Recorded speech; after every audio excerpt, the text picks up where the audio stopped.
Good morning students. Saini sir English classes में आपका फिर से स्वागत है। डियर स्टूडेंट्स, आज मैं आपके लिए एक ऐसा टॉपिक लेकर आया हूं। यदि आप अच्छे से लिखते हैं तो न केवल आपके अच्छे नंबर आएंगे, अपितु वो टॉपिक आपके पूरे जीवन काम आने वाला है।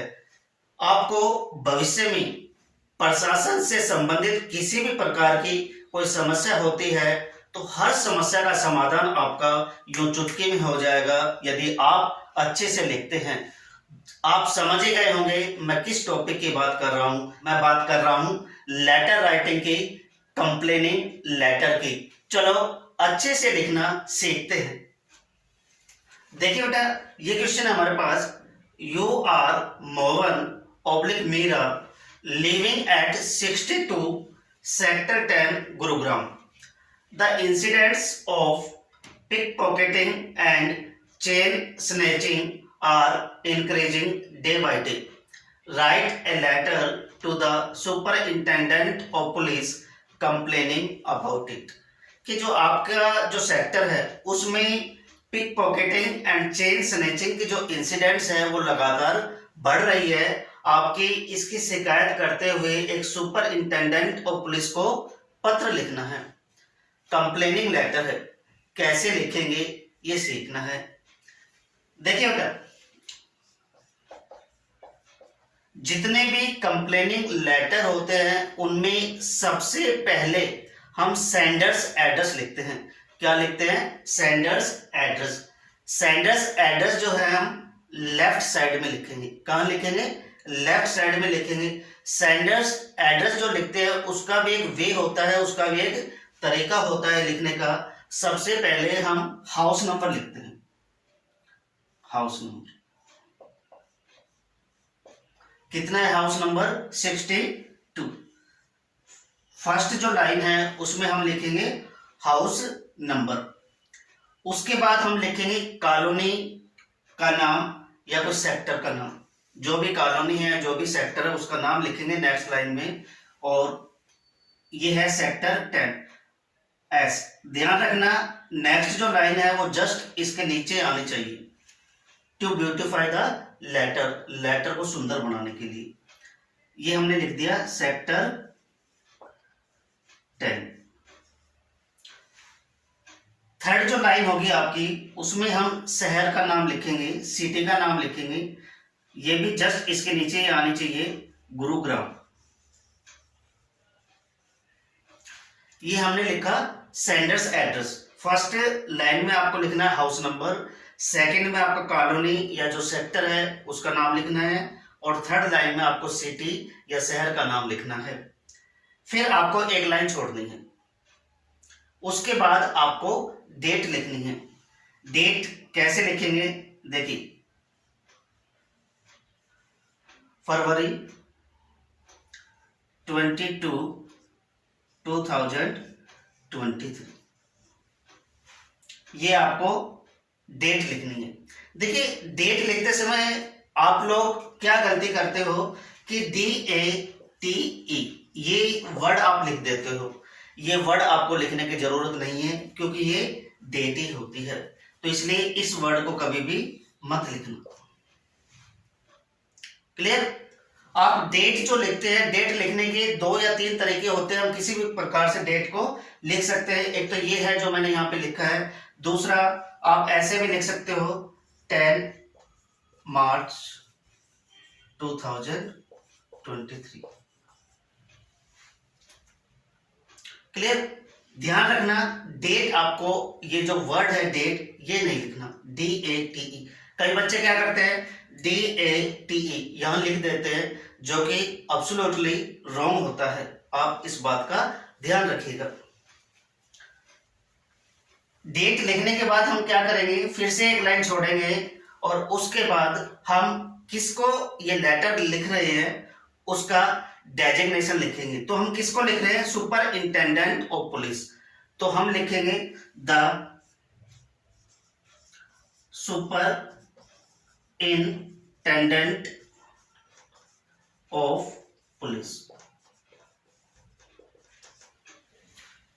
नेक्स्ट जो लाइन होगी हमारी उसमें हम डिपार्टमेंट का नाम लिखेंगे। डिपार्टमेंट कौन सा है? Police department. तो यहां हम जस्ट इसके नीचे लिखेंगे पुलिस डिपार्टमेंट।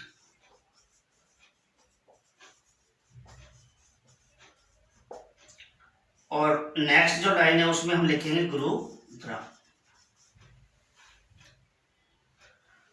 फर्स्ट हमें सेंडर्स एड्रेस लिखना है, फिर एक लाइन छोड़नी है, उसके बाद आपको डेट लिखनी है, और डेट लिखने के बाद आपको आपको लेटर लिखना है, उसका डेजिग्नेशन आपको लिखना है।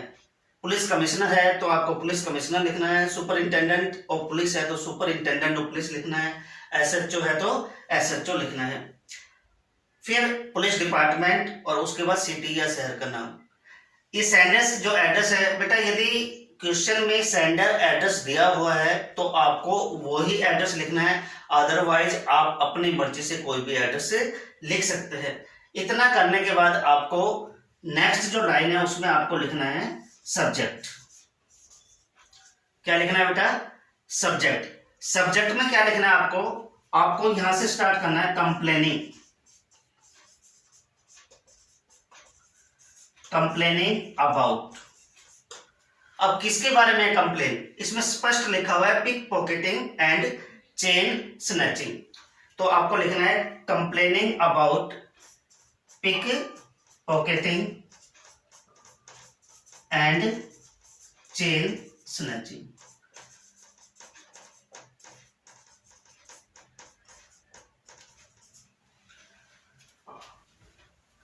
प्रिय बच्चों, इसका स्क्रीनशॉट ले लीजिए क्योंकि हमें ये इरेज करना पड़ेगा, क्योंकि हमारा जो बोर्ड है वो छोटा है, लेकिन हमें इस बात की परवाह नहीं करनी कि हमारे पास संसाधन कैसे हैं, छोटे हैं या बड़े हैं, क्योंकि हमें तो केवल और केवल ज्ञान का प्रसार करना है। इसलिए इसका स्क्रीनशॉट ले लीजिए। देखिए बेटा, सबसे पहले हमने लिखा था सेंडर्स एड्रेस, उसके बाद हमने लिखी थी डेट, और उसके बाद हमने लिखा था जिसको हम लेटर लिख रहे हैं उसका डेजिग्नेशन, फिर डिपार्टमेंट और फिर शहर का नाम, और उसके बाद हमने लिखा था सब्जेक्ट। ये था लेटर का हेड। अब लेटर की जो बॉडी है, मिडिल जो पार्ट है वो स्टार्ट होता है।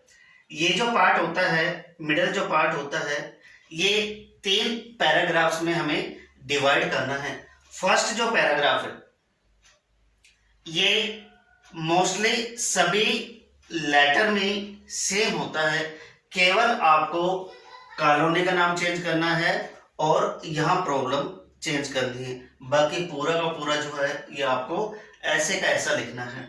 देखिए, on behalf of the residents of, on behalf of the residents of का मतलब होता है कि निवासियों की ओर से। किसके निवासियों की ओर से? क्या था हमारे क्वेश्चन में? सेक्टर 10। तो आपके क्वेश्चन में जो भी कॉलोनी हो, जो भी सेक्टर हो, उसका नाम यहाँ पर आपको लिखना है। शक्ति कॉलोनी हो तो शक्ति कॉलोनी लिखना है, शिवनगर हो तो शिवनगर लिखना है। जो भी क्वेश्चन में दिया हुआ है वो आपको यहाँ पर लिखना है। On behalf of the residents of sector 10, sector 10 के निवासियों की तरफ से, I would like to draw your kind attention towards the problem of, मैं आपका ध्यान इस समस्या की ओर दिलाना चाहता हूं। कौन सी समस्या की ओर? ये क्वेश्चन में दिया हुआ होता है। क्या था क्वेश्चन में दिया हुआ? Pickpocketing and chain snatching. Pickpocketing and chain snatching. जो भी प्रॉब्लम होती है बेटा, मान लो पॉल्यूटेड वाटर सप्लाई की होती है तो आपको लिखना है problem of polluted water supply, या फिर फ्रीक्वेंट ब्रेकडाउन ऑफ इलेक्ट्रिसिटी का होता है तो आपको लिखना है problem of frequent breakdown of electricity. तो ये फर्स्ट पैराग्राफ होता है। उसके बाद सेकंड जो पैराग्राफ होता है उसकी फर्स्ट जो लाइन होती है, आप सभी में ये लिख सकते हैं कि we have been facing this problem for the last many days, हम इस समस्या का समाधान पिछले कई दिनों से कर रहे हैं। उसके बाद 4, 5, 6 लाइन जो है आपको 5 और 6 लाइन जो है आपको टॉपिक से रिलेटेड लिखनी होती है। जैसे पॉल्यूटेड वाटर सप्लाई का आता है तो आपको पॉल्यूटेड वाटर सप्लाई के बारे में यहाँ पर 5-6 लाइन लिखनी है। फ्रीक्वेंट ब्रेकडाउन ऑफ इलेक्ट्रिसिटी का आता है, तो आपको फ्रीक्वेंट ब्रेकडाउन ऑफ इलेक्ट्रिसिटी की वजह से आपको किन किन समस्याओं का सामना करना पड़ रहा है उसके बारे में 5-6 लाइन लिखनी होती है। अर्थात जो भी टॉपिक है उस टॉपिक के बारे में आपको यहाँ पर 5-6 लाइन लिखनी है। आपको केवल इतना ही करना है, बाकी फर्स्ट टॉपिक सेम होता है, सॉरी फर्स्ट पैराग्राफ जो है वो सेम होता है और थर्ड जो पैराग्राफ होता है वो भी सेम होता है। केवल आपको 5 या 6 लाइन लिखनी होती है और आपका जो लेटर होता है उसमें पूरे के पूरे नंबर आपको मिलेंगे। आई होप, थर्ड पैराग्राफ क्या है, I hope you will kindly consider over this request. मुझे उम्मीद है कि आप इस रिक्वेस्ट पर दयालुता पूर्वक विचार करेंगे and do your best to solve this problem, और आप इस समस्या का समाधान करने में आप अपना बेस्ट करेंगे एट द अर्लीस्ट, शीघ्र अतिशीघ्र। इसके बाद आपको लिखना है थैंक यू और उसके बाद आपको लिखना है योर्स ट्रूली। उसके बाद आपको सिग्नेचर करने हैं। इसमें आपको ध्यान रखना है जो नाम लेटर में दिया हुआ है, जो नाम क्वेश्चन में दिया हुआ है, केवल वही आपको लिखना है। इसमें दिया हुआ था हमारे पास मोहन या फिर मीरा। लड़की हो तो आपको मीरा लिखना है और लड़के हो तो आपको मोहन लिखना है। तो यहाँ पे हमने लिखा है मोहन, यहाँ पर आपने सिग्नेचर करना है और सिग्नेचर के बाद आपको ब्रैकेट में नाम लिखना है। यह आपका लेटर जो है कंप्लीट हो जाता है। इसी प्रकार से कोई भी कंप्लेनिंग लेटर होता है आप उसे कंप्लीट कर सकते हैं। अब आपको मैं समझता हूँ परीक्षा की टेंशन नहीं होगी कि कैसे मैं लेटर लिख पाऊंगा। अब आप अच्छे से लेटर लिख पाएंगे, ऐसा मुझे विश्वास है। आपको यदि ये वीडियो पसंद आई हो तो इस वीडियो को लाइक करना और आपके अपने channel Sainik sir English classes को सब्सक्राइब करना न भूलिए। मिलते हैं नेक्स्ट वीडियो में। Till then bye bye.